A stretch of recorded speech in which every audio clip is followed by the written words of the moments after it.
도무지 반야란 것이 뭔지 실상이란 것이 뭔지 알 수가 없기 때문에 그러면서도 눈길을 두고자 하는 것이 바로 발심이죠. 그러니까 마음을 알 수 없는 쪽으로 돌려서 간절한 목마름이 있는 겁니다. 그것이 올바른 발심입니다. 그것을 가나선에서는 의단이라 이름 붙이고 있습니다만 의단이니 그런 이름에 속을 필요는 없습니다. 우리는 항상 말에 속고 이름에 속는데 잘못된 버릇입니다. 본래 마음을 보는 것은 이 육체의 눈이 아니다. 그런 마음의 눈인데 마음으로 마음을 보아야 하는데 마음으로 마음을 본다는 것은 보는 것도 마음이고 보이는 것도 마음이기 때문에 사실 하나의 마음입니다. 결국 마음이 스스로를 체험하고 확인하는 겁니다. 그럼에도 불구하고 내가 확인하고자 하는 마음을 알겠는데 무엇을 확인해야 될지는 모르겠다 이겁니다. 모르면 모르는 그 막연함, 모르는 그 막연한 상태에서 그저 확인하고자 하는 그 마음 하나만 간절하게 가지고 있다 보면 거기서 몰록 개합이란 것이 이루어집니다. 그런 때가 와요. 몰록 지혜의 눈, 정말 마음의 눈이 열리는 경험을 할 수가 있습니다. 그럼 뭐 대단한 경험은 아닙니다만 아주 미미하고 사소할 수도 있습니다. 마치 오늘처럼 흐린 날 아주 먼 곳에서 번개가 치면 눈앞에서 번쩍하고 순간적으로 지나가 버리죠. 그런 정도로 미미한 되게 그렇게 옵니다. 그렇지만 일단 한번 번쩍하고 나면 점차 달라져요. 우리 내면이 마음이 시간이 지날수록 더욱더 달라집니다. 마음이 겉으로 보이는 게 아니기 때문에 겉으로 봐서 뭐가 달라졌는지 모르지만 스스로는 잘 압니다. 그런 식으로 마음의 실상은 확인되고 시간이 지날수록 더욱 또렷하게 확인되는 겁니다. 그리고 그 확인한 효과는 반야신경에 나와 있듯이 두려움도 없고 장애도 없고 자유롭습니다. 편안해요. 금강경과 같은 경전이나 어록의 말씀들은 그런 경험을 한 입장에서 그런 경험으로 이끌어주기 위한 방편의 말씀입니다. 그래서 그 방편의 말씀을 잘 보면서 내가 금강경의 말씀을 100% 이해를 하고 알아야 되겠다. 그렇게 간절함이 생겨나면 거기서 발심이 이루어지고 시간이 지날수록 그 간절함이 익어서 인연이 충분히 익어서 결실을 볼 때가 있는 것입니다. 금방 되지는 않습니다. 마치 곡식 키우는 심정으로 공부를 해야 합니다. 계속해서 돌보고 걸음을 주고 물을 대고 곡식이 빨리 안 자란다고 뽑아 올려서는 안 되는 것이거든요. 끊임없이 그냥 돌보고 걸음 주고 물 대고 간절하게 애정을 쏟으면 때가 되어 열매가 열리는 것이죠. 공부도 마찬가지입니다. 왜 공부가 빨리 진행되어서 끝나지 않는가? 대박을 터뜨리듯이 단번에 끝나는 그런 유행. 공부에는 그런 유행이 없습니다. 그저 매순간을 공부에 애정을 쏟고 관심을 기울이면 언젠가는 인연이 충분히 익어서 결실을 얻는 그런 때가 오는 겁니다. 그래서 조금 여유 있게 하셔야 됩니다. 여유 있게 조급하게 하지 마시고 그러면서도 신념을 가지고 한순간 헛되이 보내지 마시고 진지하게 공부해 나가시다 보면 중간에 여러 가지 장애들이 많이 일어납니다. 답답하고 갑갑해서 죽을 것 같기도 하고 마치 제자리 걸음만 계속하고 있는 듯한 절망감도 있고 내가 잘못하면서 시간만 낭비하고 있는 것이 아닌가 하는 의심이 들 때도 있고 캄캄한 밤중에 길을 잃은 것 같은 느낌이 들 때도 있고 10년을 했는데도 실오라기 하나 잡을 게 없는 절망감이 들 때도 있습니다. 그럴수록 무엇보다도 자기 스스로를 돌아보셔야 합니다. 내가 과연 정말로 이 공부에 목이 말라 있는가? 이 공부에는 요행이 없습니다. 기적 같은 것을 바라시면 안 돼요. 그런 것을 바라시면 이 공부와는 방향이 다른 겁니다. 아까 말했지만 첫 단추를 잘못 끼우는 거예요. 이 공부를 통해서 뭔가 대단한 능력을 얻겠다든지 뭔가 무슨 남다른 특별한 뭔가가 내게 주어지리란 기대를 하고 있다든지 그러시다면 이 공부를 잘못 이해하고 계신 겁니다. 제가 계속해서 말씀드리지만 이 공부는 금방 태어난 어린애에게도 있는 그런 당연한 진실을 확인하는 것이지 보통 사람들이 가지고 있지 않은 대단한 능력을 얻는 게 절대 아닙니다. 갓 태어난 어린아이에게도 있는 진실을 우리는 모르고 있다는 그 사실이 오히려 억울하면 그게 억울한 것이지 남들이 못하는 대단한 능력이 없어서 그게 억울한 것이 아니거든요.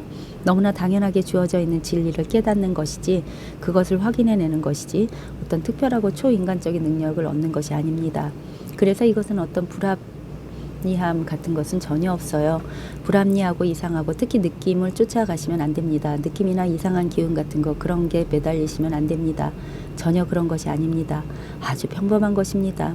어떤 이상하고 황홀한 느낌 또는 이상한 기운 같은 것 그런 게 아니에요.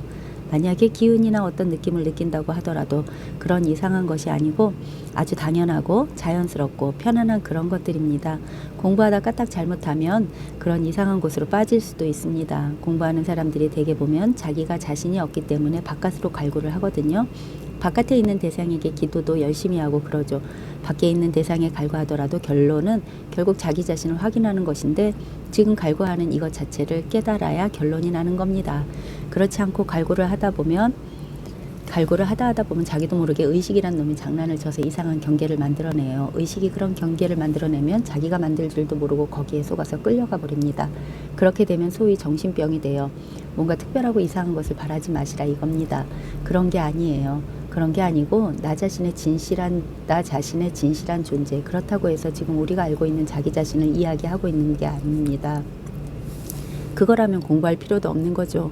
그렇지만 지금 있는 그대로의 나 자신과는 전혀 별개도 아니에요. 지금 있는 나 자신이기도 하지만 동시에 지금 있는 나 자신의 숨겨져 있는 실상이라 하는 것을 깨닫는 것입니다. 지금 알고 있는 것이 나의 전부는 아니에요. 지금 우리가 알고 있는 나 자신이라고 하는 것은 수박으로 이야기하면 껍데기와 같은 것이에요. 기도를 하시더라도 방편상 관세음보살이나 여러 불보살의 이름을 부르면서 기도를 하실 수도 있습니다. 그러나 기도의 내용은 관세음보살과 내가 만나서 내가 횡재를 하는 것이 아니고, 기도의 내용은 지금 나의 참된 모습이 무엇냐, 나 자신의 실상이 무엇냐, 내 존재가 무엇냐, 거기에 관심을 가져야 합니다. 기도를 하시더라도 방편상 관세음보살이나 여러 불보살의 이름을 부르면서 기도를 하실 수 있습니다.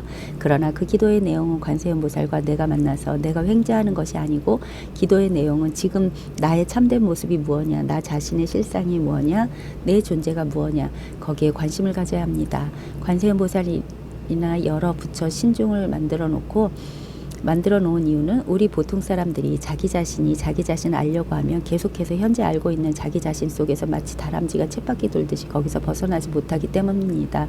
그래서 거기서 벗어날 수 있는 하나의 방편으로서 각종 불보살을 만들어 놓은 겁니다. 거기에 의지를 하라 이겁니다.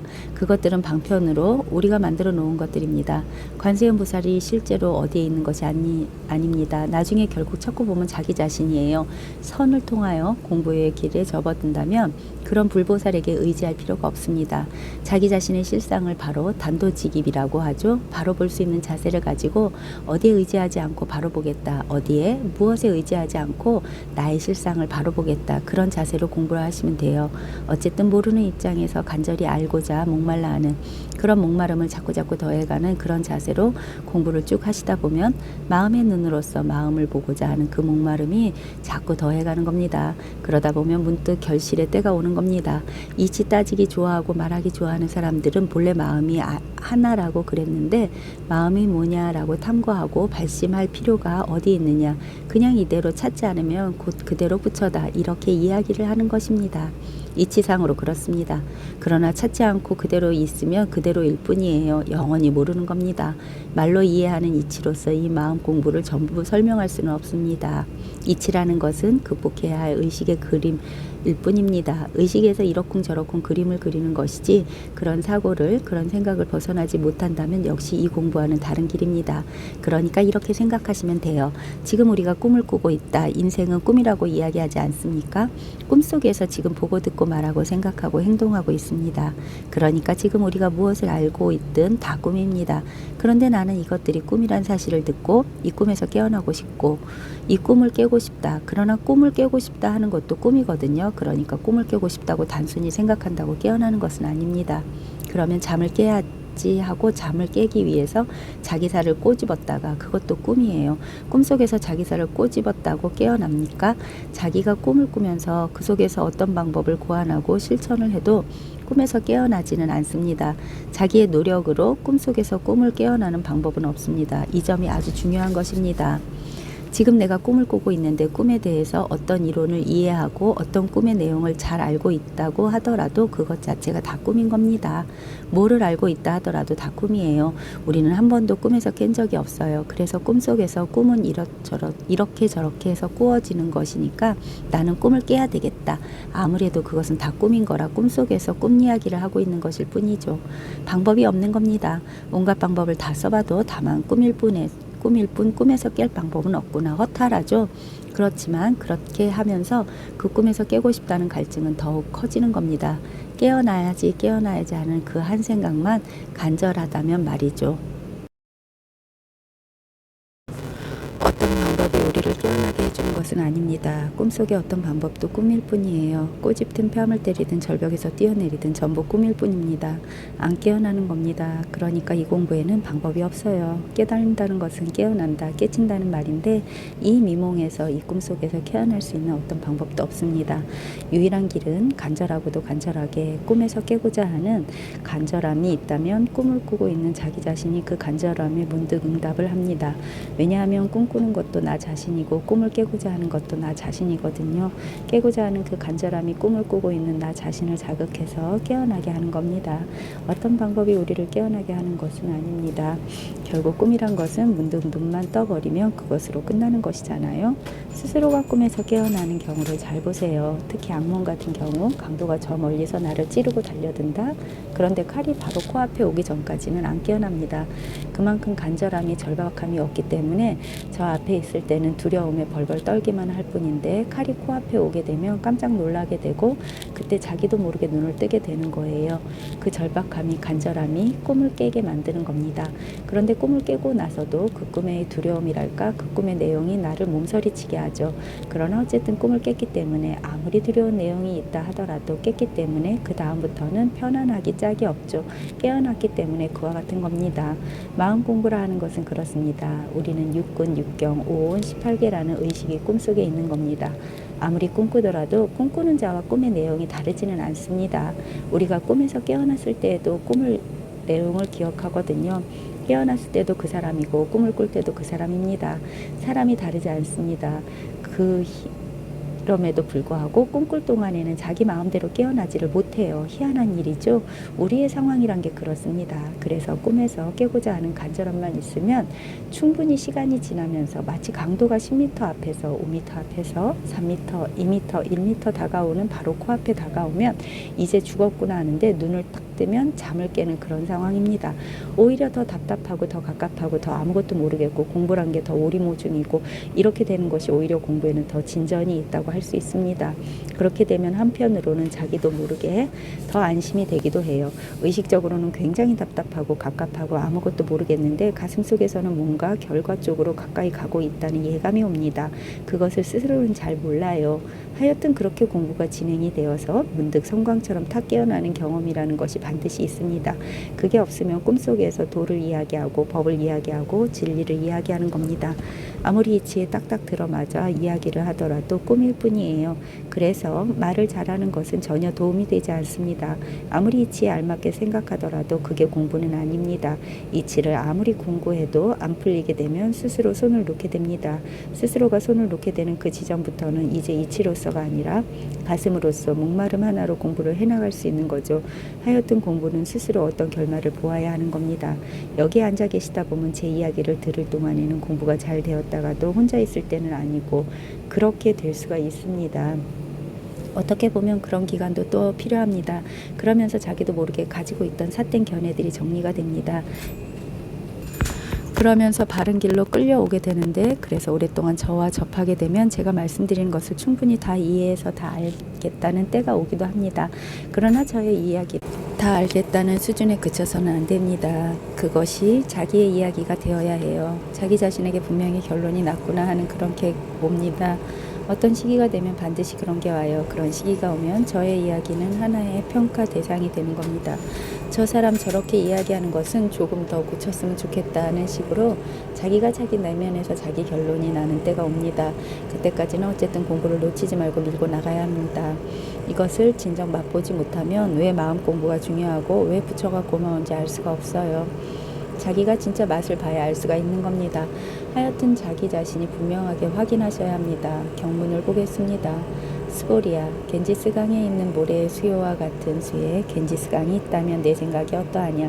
이 모든 겐지스강에 있는 모래가 어찌 많지 않겠느냐. 스보리가 말하였다. 대단히 많습니다. 세존이시여. 단지 모든 겐지스강도 오히려 무수히 많은데 하물며 그 모래는 말할 것도 없습니다. 스보리아, 내가 이제 너에게 진실로 말하노니 만약 선남자 선여인이 칠보를 가지고서 이 겐지스강에 있는 모래 수요만큼 많은 삼천대천 세계를 가득 채워서 보시한다면 그 그 얻는 복이 많지 않겠느냐. 수보리가 말하였다. 대단히 많습니다. 세존이시여. 부처님께서 수보리에게 말씀하셨다. 만약 선남자 선녀인이 이경 가운데 사국의 등을 받아 지녀서 다른 사람을 위해 말해준다면 이 복덕은 앞의 복덕보다 뛰어나느니라. 인도 사람들은 아주 상상력이 풍부해요. 중국 사람들이 허풍과 과장이 심하다고 하는데 인도 사람들에 비하면 비교가 안 됩니다. 겐지스강의 모래 수요를 사실 헤아릴 수가 없죠. 그런데 그 모래 수요만큼 많은 겐지스강이 있고 거기에 있는 모래 수요는 상상을 할 수 없는, 그래서 무수한 수요인데 그만한 수요에 삼천대천세계가 있다고 하고 그 삼천대천세계를 보석을 가지고 가득 채운다. 아주 풍부한 상상력입니다. 그 공덕이란 게 정말 대단한 공덕이다 이겁니다. 그런데 이 경 속에 있는 사국에만이라도 외우고 있다가 사람에게 말해주기만 하더라도 그 복덕이라는 하는 것은 무수한 세계를 보석으로 가득 채운 것보다 더 뛰어나다. 왜 그러하냐. 이 경이 무엇을 가르치고 있고 사국에가 도대체 무엇을 가르치고 있느냐. 이 경은 금강경인데 금강경이란 게 도대체 우리에게 무엇을 가르치기 위해서 있는 것이냐. 범소요상 계시어망 약견재상 비상 직견열애라는 사국에는 또 우리에게 무엇을 가르치기 위해서 있는 것이냐. 결국 이 마음이거든요. 맨 처음에 수보리가 물었잖아요. 마음을 어떻게 해야 하느냐고. 마음을 어떻게 깨달을 것이냐. 금강경은 사국에는 마음을 알려주는 것입니다. 마음을 깨닫게 해주는 것입니다. 그래서 사국에를 말해서 다른 사람의 마음을 깨닫게 해주면 그 복덕은 무수한 우주를 칠보로 가득 채운 것보다 낫다. 세속적인 가치 판단으로 보면 이 마음 공부는 겉으로 드러나 어떠한 보상도 없습니다. 옷이 나오는 것도 밥이 나오는 것도 집이 나오는 것도 아니에요. 돈이 나오는 것도 아니고 보통의 세속적인 삶에 있어서 도움이 되는 것은 나오지 않아요. 세속적인 가치 판단을 기준으로 본다면 마음 공부라고 하는 것은 할 일 없는 사람들의 사치에 불과합니다. 그러나 나의 가치 기준이 세속에 있지 않고 이 진리의 반야의 실상에 있다고 한다면 이 우주를 보석으로 아무리 가득 채워준다고 하더라도 마음 하나의 실상을 깨닫는 게 훨씬 중요합니다. 그래서 공부하는 사람들은 모름지기 자기의 가치관이 자기의 삶의 가치 기준이 어디에 있느냐를 점검해 봐야 하는 겁니다. 예를 들어 나는 공부를 통해서 건강도 찾고 돈도 벌고 명예도 얻겠다 하는 생각이 있다면 이 공부는 맞지가 않아요. 왜냐하면 여기서는 그런 게 안 나오거든요. 차라리 그런 게 나을 수 있는 데를 찾아가야죠. 그래서 세속적인 입장에서 보면 이 공부를 하는 사람들은 전부 바보예요. 저도 그런 말을 많이 들었습니다만 거기에서 무슨 쌀이 나오냐 이거예요. 이 공부하는 사람들은 세속적인 가치 기준에서 보면 바보라. 바보가 아니면 그야말로 쓸모없는 인간이죠. 그러나 가치 기준은 이 진리 공부. 나는 정말 내 존재의 실상을 알고 싶다. 여기에 두고 있다면 이 공부가 제일 소중한 것이죠. 공부가 제일 큰 거예요. 우리가 세속적으로는 의식주와 관련된 물질적인 가치에 매여 살지만 정말 내가 내 존재의 실상, 이 마음을 몰로 깨닫고 난 뒤에는 그런 세속적 가치들이 전혀 매력적이지 않습니다. 실제로 그렇게 돼요. 세속에는 매력을 못 느껴요. 이 공부란 놈이 그만큼 매력을 가지고 있어요. 행복이 인생의 목적이라고 한다면 모든 물질이 주는 행복보다도 내 마음의 실상을 깨닫고 나서 내 마음의 실상이 주는 행복감, 그 행복감이 훨씬 낫다. 그러니까 칠보를 가지고 우주를 가득 채우는 것보다도 마음 하나 깨닫는 게 훨씬 뛰어나다. 이 공부하는 사람은 모름지기 그런 가치관을 가지고 있어야 합니다. 이 마음 하나 깨닫는 것이 최고의 가치다라는 가치관을 확고하게 지니고 있어야 합니다. 그렇지 않으면 마음 공부를 하다가 마음 공부가 좀 되면 그것을 상업적으로 활용하려 한다든지 하는 식으로 변질되어 버립니다.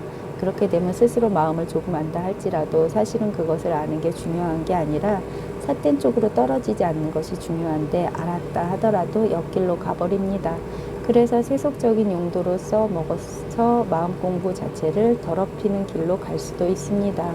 그렇기 때문에 먼저 가치관을 바르게 갖는 일이 중요합니다.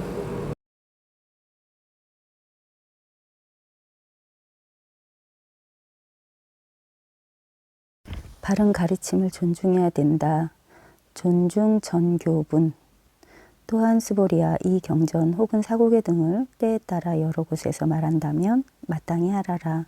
이 말하는 곳이 모두 세간과 천인 아수라가 공양하는 것이 마치 부처님의 사리를 모신 탑에 공양하는 것과 같으니 하물며 어떤 사람이 모두 능히 받아 지니고 독송하면 어떠하겠느냐. 수보리야, 마땅히 이 사람은 가장 뛰어나고 첫째가는 희유한 법을 성취한 사람임을 알아야 한다. 이와 같은 경전이 있는 곳은 곧 부처님 계신 곳이며 존중할 만한 제자들이 계신 곳과 같느니라. 그런데 이 구절을 잘 읽어보면 이 금강경을 줄줄 외우고 또는 읽고 하다 보면 최상 제일 희의지법, 가장 뛰어나고 첫째가는 드문 법을 성취하지 않을까? 언뜻 보면 그런 내용 같아요. 그러나 이것은 그렇게 단순히 글의 내용만 따라서 이해를 해서는 경전을 제대로 이해하는 것이 아닙니다. 문제는 경전을 읽고 외우고 하는 게 아니고 여기서 가장 핵심적인 구절이 뭡니까? 최상 제일 희의지법이거든요. 문제는 법, 이 실상, 진리, 이 법이 성취되지 않고 법이 분명하지 않고 법이 확인되지 않으면 제 아무리 입으로 금강경을 거꾸로 읽고 바로 읽고 거꾸로 외우고 바로 외우고 할 수 있다 하더라도 아무 소용이 없는 겁니다. 이 가장 뛰어나고 첫째에 가는 그런 희유한 법, 이것을 성취하는 것이 목적이죠. 그 목적을 위해서 우리는 공부를 하는 것인데 그러나 이 구절을 언뜻 읽어보면 이 경전을 열심히 읽고 외우고 하다 보면 법이 성취되지 않을까 하는 잘못된 생각을 할 수가 있습니다. 그런데 단도직입적으로 보면 경전을 읽고 외우고 하는 거기에 사실은 가장 뛰어나고 첫째가는 희유한 법이 성취되어 있습니다. 그 경전을 읽고 외우고 거기에 있는 거지 경전의 뜻에 있는 게 아닙니다. 경전의 말뜻에 있는 게 아닙니다. 자, 지금 이 금강경의 구절을 첫 구절만 다시 읽겠습니다. 부차스보리 수설시경 내지 사국의 등, 부차스보리 수설시경 내지 사국의 등. 짤막하게 여기까지만 놓고 보죠. 부차스보리 수설시경 내지 사국의 등. 가장 뛰어나고 첫째가는 법이 여기에 성취되어 있습니다. 그것도 기니까 그냥 부차스보리만 보죠. 부차스보리 하는 여기에 최상 첫째가는 희유한 법이 성취되어 있습니다. 부차스보리 하는 이 한 구절에 다시 수보리야란 말뜻을 따라가지 마시고 금강경에서 이름과 모양으로는 열애를 볼 수 없다고 했으니까 이름과 모양을 제거하자 이 말입니다. 그러면 부차스보리라는 글자를 따라가지 않고 또다시 수보리야란 말뜻을 따라가지 않으면 그러면 부차스보리 이게 뭐냐 이겁니다. 이름을 따라가지 않고 말뜻을 따라가지 않고 부차스보리 이게 뭐냐 이겁니다.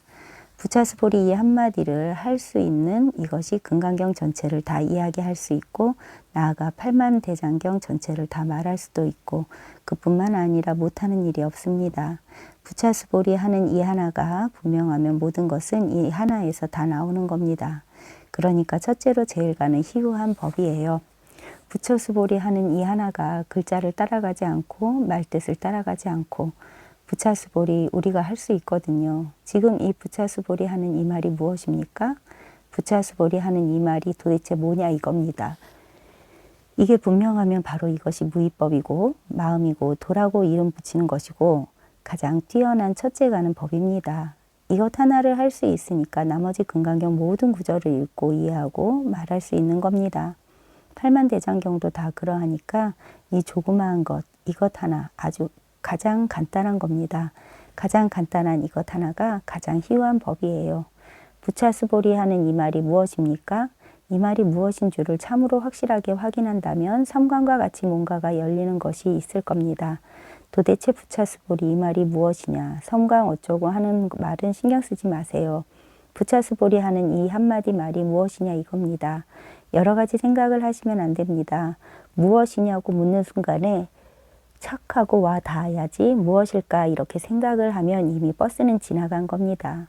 항상 우리의 모든 삶이 맨 앞에 있습니다. 말하자면 삶의 첨단에서 살아가는 것입니다. 항상 우리는 새로운 순간에 있습니다. 늘 새로운 순간에서 새 삶을 살아가고 있습니다. 자기가 삶의 첨단에 서 있으면서 유감스럽게도 우리는 눈을 어디다 돌리고 있냐 하면 뒤를 보고 있습니다. 과거를 보고 있어요. 스스로는 현재에 있으면서 과거를 보고 있다 이 말입니다. 그러니까 그게 뭔가가 안 맞아요. 자, 부차스보리 하는 이 말이 무엇이냐? 지금 그것이 여러분 자신입니다. 무엇이냐고 물으니까 이미 무엇이냐는 말을 따라가서 생각을 쏙 따라가서 무엇이냐는 말을 이미 지나가고 없는데 무엇이냐는 말은 이미 지나가고 없는데 지나간 뒤를 돌아보고 있다 이겁니다. 지금 이 말을 듣는 이 자리에서 잊지를 못하고 자꾸 지나간 뒤를 돌아보고 있는 겁니다. 부차스보리 하는 이 말을 듣는 이 자리에 지금 계시거든요. 듣는 이 자리에 있으면서 다른 데를 보고 있다 이겁니다. 생각을 쫓아서 이미 지나간 말이 남긴 여운, 기억, 영상 그리고 가버린다고 그런데 사실은 지금 딱 듣고 있는 거거든요. 부차스볼이라고 하는 이 말이 무엇이냐? 지금 부차스볼이 이것, 부차스볼이가 분명하면 톡톡 이것도 분명하고 이것도 분명하고 뜰 앞에 잣나무도 분명하고 삼석은도 분명합니다. 부차스볼이가 분명하면 삼라만상의 진실이 모두 분명합니다. 그래서 경전이든 뭐든 이것이 분명하면 금강경뿐만 아니라 팔만대장경 모든 경전이 다 여기에 있는 겁니다. 여기에 있는 거죠. 이렇게 활용하고 살아있는 겁니다. 이것이 주인이고 이것이 중심이고 이것이 창조주고 이것이 신이에요. 부차스볼이라는 말을 듣는 이 순간에 여기 무엇이 있습니까? 소리가 들리든 들리지 않든 지금 여기에 무엇이 있습니까? 옛날에 어떤 스님은 찾아가기만 하면 한번 손바닥으로 치는 손뼉 소리를 들을 수 있어야 해 라고 했습니다만 한 손바닥으로 치는 손뼉 소리, 부차스볼이 여기에 무엇이 있습니까? 부차스볼이 다시 부차스볼이 이것을 화두에서는 말후구라고 합니다. 말은 끝났지만 아직도 한 구절이 들리고 있어. 말후구는 최초구하고 같아요. 아직 말을 시작도 안 했지만 입을 열기도 전에 이미 한 구절을 듣고 있어 변함없이 여기에 있는 겁니다. 말을 하든 안 하든 입을 열든 닫든 말후구라 하든 최초구라 하든 그 말 속에 속이 있으면 속으시면 안 됩니다. 어쨌든 이것 하나만 명확해지면 그저 이것뿐입니다. 다른 게 없어요. 부차스볼이 하든 부채스볼이 하든 상관없어요. 어떤 경우에도 상관이 없습니다. 이것 하나만 분명하면 딱 안정이 돼요. 우리가 선정이라고 하는데 선정이랑 확고부동하게 최상제일희의지법의 세상제일희의지법에 딱 자리를 잡고 있는 겁니다. 어긋나는 게 없습니다. 무엇이든 여기에서 비롯되는 것이고 여기에서 벗어나는 것이 없습니다. 그래서 이 금강경을 수지 독송한다, 읽고 외우고 하는 여기에 가장 뛰어나고 첫째가 하는 희유한 법이 있습니다. 그래서 인도 사람들이 게으른 사람들을 위해 개발해 놓은 게 있지 않습니까? 단 글자 옴 한 글자만 가지고 설법을 다 한다 이거예요. 옴이란 한 글자나 금강경이나 팔만대장경이나 다를 게 하나도 없습니다. 하나를 깨달으면 다 깨달는 겁니다. 그러니까 일즉일체요 일체즉일이라 그러니까 이 하나입니다. 이 하나 어려울 게 없습니다. 이상한 것도 없습니다. 복잡한 것도 없어요. 간단한 겁니다. 이거 하나예요. 부차스볼이라는 말, 이 말이 끝나도 역시 이것. 소리가 날 동안은 소리가 들리고 소리가 안 날 동안에는 소리가 안 들리지만 이것은 변함이 없습니다. 어떤 무엇이 있는 게 아닙니다. 어떤 사람이 있는 게 아니에요. 마음이 있는 것도 아니에요. 느낌이나 욕망이나 관념이 있는 게 아닙니다. 사구, 활구란 말을 들어보셨죠? 죽은 말, 살아있는 말이란 뜻이죠. 금강경을 수지 독송에서 가장 뛰어나고 첫째가 하는 희유한 법을 성취하려면 활구가 되어야 해요. 죽어 있는 말을 가지고는 안 됩니다. 살아있다는 것은 언제나 살아있습니까? 지금 살아있는 거죠. 지금 항상 이 순간, 아까 최첨단에 있다고 그랬잖아요. 항상 이 순간에 살아있습니다. 과거에 살아있는 것도 아니고 미래에 사는 것도 아닙니다. 항상 이 순간에 살아있습니다. 부차스볼이 여기에 생명이 있는 거예요. 여기에 모든 삶이 다 있는 겁니다. 부차스볼이라는 이 말 한마디에 생명이 있는 거예요. 부차스볼이 이 말이 들리면 살아있는 것 아니에요. 부차스볼이 했는데 못 들으면 죽은 거지. 생각을 쫓아가면 죽는 겁니다. 살아있는 것은 부차스볼이 뜻도 아니고 소리도 아닌 지금 부차스볼이 여기 살아있는 거잖아요. 살아있는 겁니다. 활구, 살아있는 말이 곧 도입니다. 이게 바로 진리죠. 그런데 우리가 말의 뜻을 따라가고 소리를 따라가고 글자를 따라가면 살아있을 수가 없습니다. 물론 따라가다가 문득 깨어나면 바로 그 자리에서 살아날 수가 있습니다. 실제로 망상과 실상이 따로 있는 게 아닙니다. 늘 하나입니다. 우리 자신이 어떤 입장에 있느냐에 따라서 망상이 되기도 하고 우리 자신이 어떤 입장에 있느냐에 따라서 망상이 되기도 하고 실상이 되기도 하는 거예요. 공부라는 것은 늘 이 자리에 깨어 있는 겁니다. 지금 이 순간 살아있는 자리에 이 자리에 살아있다는 사실을 관념이 아니고 생각이 아니고 실제로 살아 움직임으로써 몸을 움직이는 게 아니에요. 몸은 가만히 있어도 마음은 살아 움직이는 겁니다. 몸은 식물인간이 되어 있어도 마음은 살아 움직이는 겁니다. 살아 움직이는 이 순간에 살아 움직이면서 자기의 존재를 확인하는 겁니다. 말은 이렇게밖에 할 수가 없는데 어쨌든 자기 스스로 체험하는 겁니다. 그것을 확인시켜 드리려고 여러 가지를 말씀드리는 겁니다. 제 이야기를 확인하는 게 아니고 자기 스스로의 존재를 확인하시라 이겁니다. 부차스보리라는 말을 들을 때 듣는 사람이 어디 있느냐? 부차스보리라는 이 말이 있습니다. 듣는 나 따로 있고 부차스보리라는 말 따로 있으면 안 맞아요. 항상 우리는 무언가 벗어나 있어요. 자기 자리에 제대로 있지 못하고 벗어나 있는 게 우리의 병입니다. 지금 부차스보리라는 말을 듣는 순간에 듣는 사람이 어디에 있느냐고 물으면 생각이 움직여서 생각하는 사람 따로 있고 부차스보리라는 말 따로 있고 말을 듣는 사람이 따로 있고 자꾸 분리가 됩니다. 분리, 그게 병이에요. 분리가 되면 안 됩니다. 그냥 하나입니다. 하나. 부차스보리라는 말 듣는 것하고 그 말을 듣는 사람이 누굴까 하고 생각하는 것하고 내가 지금 그것을 생각한다는 생각하고 이것들이 하나라 분리되어 있는 게 아니에요. 하나가 딱 되어야 합니다. 하나가 되는 순간에 섬광이 딱 치는 겁니다. 섬광이 딱 치면 망상이 저절로 사라지는 겁니다. 어쨌든 특별한 방법은 없어요. 간절하게 한다는 것이 억지로 막 자기를 괴롭히는 것이 아닙니다. 자기를 괴롭히지 마세요. 편안하게 하세요. 공부를 하고자 하는 갈증과 편안하게 친구가 되어서 공부는 편안하게 해야 됩니다. 편안하게 하되 어쨌든 관심을 가지고 지금 부차스보리 하는 소리를 들을 줄 아는 이것이 보기도 하고 생각도 할 수 있고 몸도 움직일 수 있어요. 이것 하나가 그렇게 하는 겁니다. 전부 다 이것이 하는 겁니다. 어떤 경전에 어떤 말을 하더라도 이것이 다 하는 겁니다. 그러니까 그 말의 내용을 쫓아갈 것이 아니라 모든 것을 어떤 것을 하든지 간에 하고 있는 이놈 뭐를 보거나 듣거나 뭐든지 간에 이놈은 딱 하나거든요. 다른 게 없습니다. 이거 하나만 알면 되는 겁니다. 이치는 이해가 되는데 왜 확인이 안 되느냐? 확인해야 하겠다. 그렇게 결심이 생겨야 하는 거 아닙니까? 구지 스님은 이렇게 손가락만 까딱까딱 했다 이겁니다. 사람들이 와서 법이 뭐요 하면 이렇게 손가락을 세우며 도가 뭐요 하면 이렇게 손가락을 세우며 손가락 하나 까딱거릴 수 있는 이것이 눈으로 무엇을가 보는 것이고 발도 움직이는 것이고 귀로 듣는 것이고 밥도 먹고 소화도 시키고 심장도 뛰게 해주고 숨도 쉬게 해주고 이것 하나가 다 하는 것이거든요. 이것 하나가 바로 나 자신이고 마음이고 부처입니다. 나라는 뭐가 있는 게 아니고 이름을 그렇게 붙일 수 있는 겁니다. 이것이 바로 나 자신이죠. 이것이 없으면 세상에 무엇이 있겠어요. 학교에서 홍길동 하면 예하고 대답하거든요. 예하니까 거기 있는 줄 알지 대답 못하면 거기에 홍길동이란 존재가 없는 겁니다. 이것 하나입니다.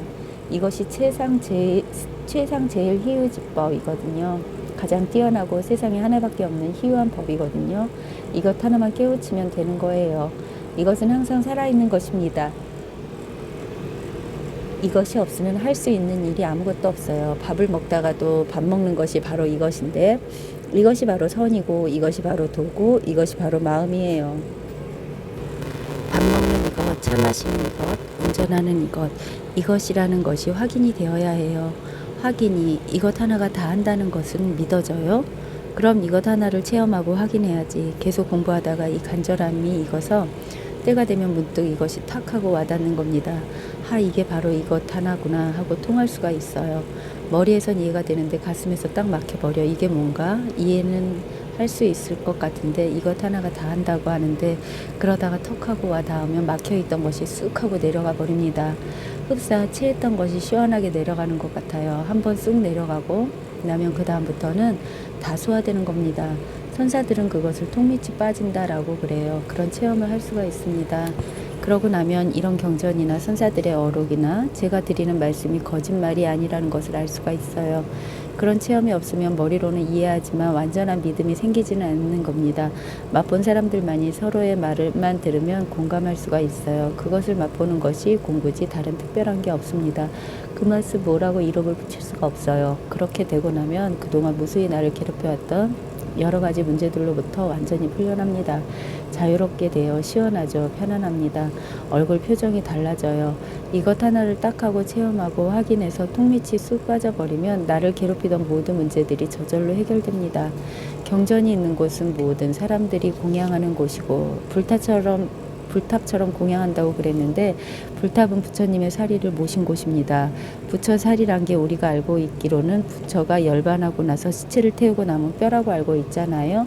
사리란 게 원래 인도말로 뼈란 뜻이에요. 죽은 사람을 화장하여 나온 뼈다귀는 개뼈나 부처뼈나 다를 게 하나도 없어요. 뼈다귀를 이야기하는 게 아니고 여기 이 말은 법을 이야기하는 겁니다. 법. 탑에 왜 우리가 절을 하느냐? 법이거든요. 부처가 상징하는 것은 법입니다.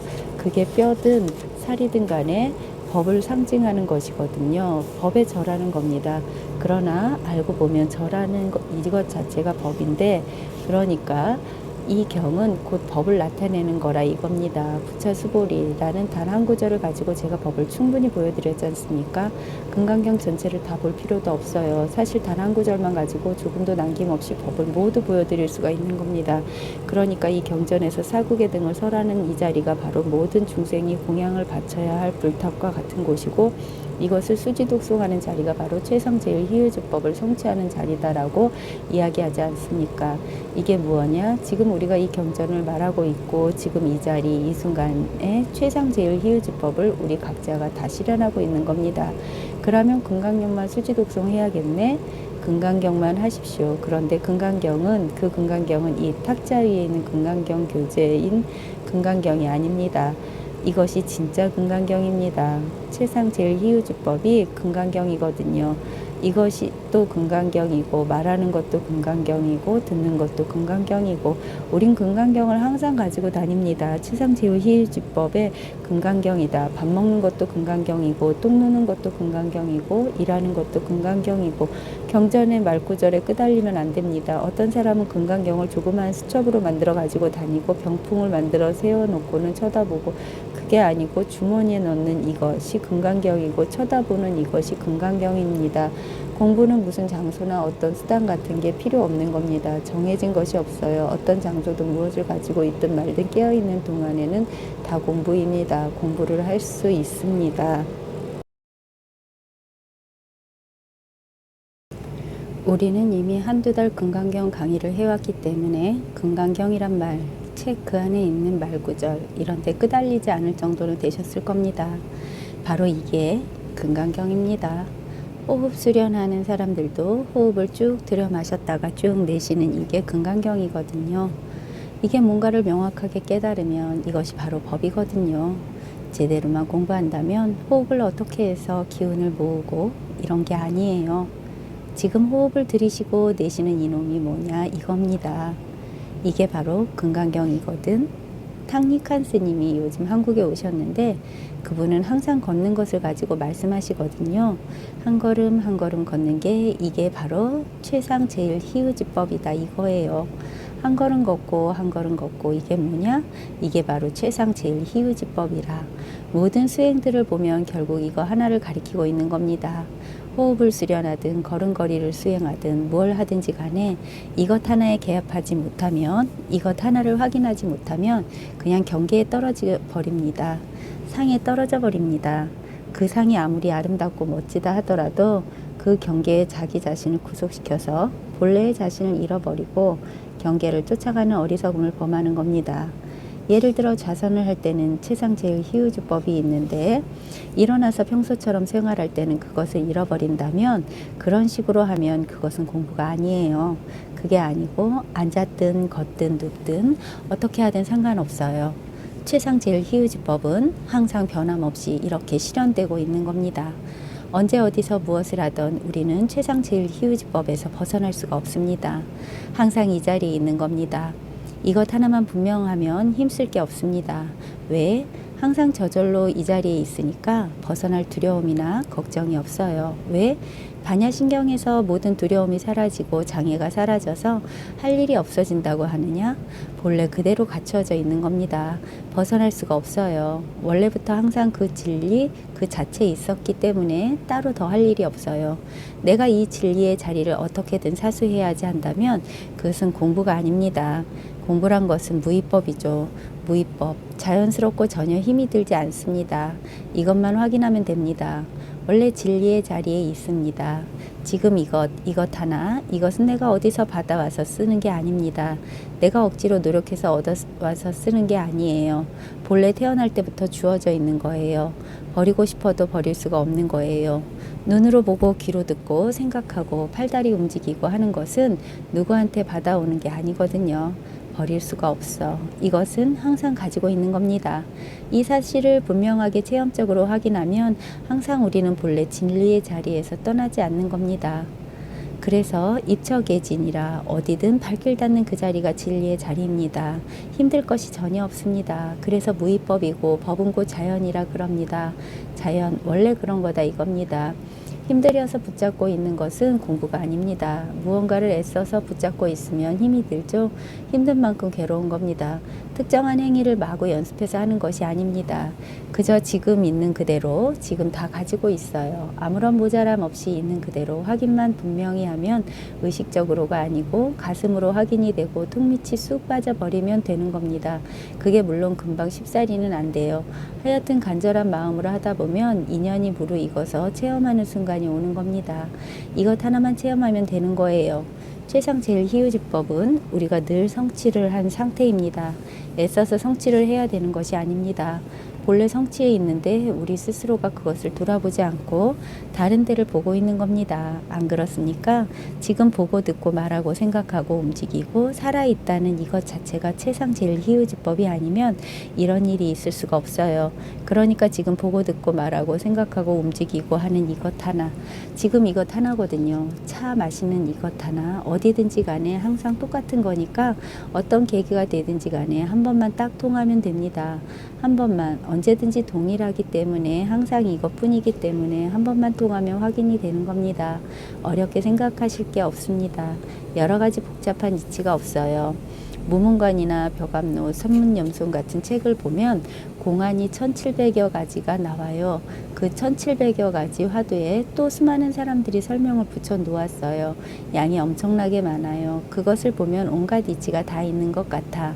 그런데 사실은 온갖 이치와 말들이 이것 하나를 나타내는 겁니다. 이거 하나만 깨달으면 어떤 희한한 말이 나와도 거기에 속을 이유가 없어요. 여기 있는 난초를 보고 제가 그 호박꽃 참 이쁘구나 하면 우리는 어째서 저것이 호박꽃인가? 난초지 하고 머리를 막 굴립니다. 그러나 이거 하나가 분명하면 그런 말에 끌려가지 않습니다. 우리가 그만큼 말에 속았기 때문에 화두라는 것은 가지고 우리를 훈련시키는 겁니다.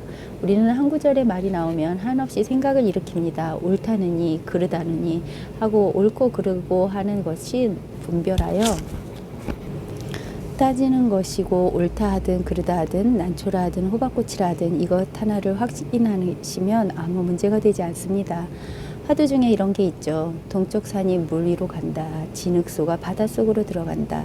낙동강의 물을 한 입에 다 마신다. 어떻게 동쪽 산이 물 위로 가고 진흙소가 바닷속으로 들어가고 어떻게 한 입에 낙동강 물을 다 마시냐. 이치로는 도저히 알 수가 없습니다. 그런 게 아닙니다. 이거 하나만 분명하게 아시면 지금 무슨 말을 어떻게 하든지 간에 말이 아닙니다. 말이 아니고 지금 이거 말할 때도 이놈이고 말 들을 때도 이놈, 그냥 이것뿐이라. 이거 하나가 있을 뿐이지 다른 것이 있습니까? 이거 하나만 있을 뿐입니다. 아주 간단한 겁니다. 간단한 거지만 이치는 이해가 되지만 통 밑이 안 빠져 꽉 막혀 있다 이겁니다. 그러면 빠지도록 간절함을 가져야 해요. 이치로 아는 것 가지고는 안 됩니다. 정말로 가슴에서 펑 하고 통해야 하는 겁니다. 가슴에 콱 와닿는 이것 하나에 목말라 하는 게 공부입니다. 그렇게 목말라 하다 보면 어느 순간에 쑥 하고 목마름이 해소되는 때가 오는 겁니다. 공부는 그것밖에 없어요. 이것 하나를 깨달으면 다 통하는 것이요. 이것 하나를 모르면 자기가 10년, 20년, 30년을 아무리 공부해도 도루함이 타물입니다. 아무튼 이거 하나에 목말라 하십시오.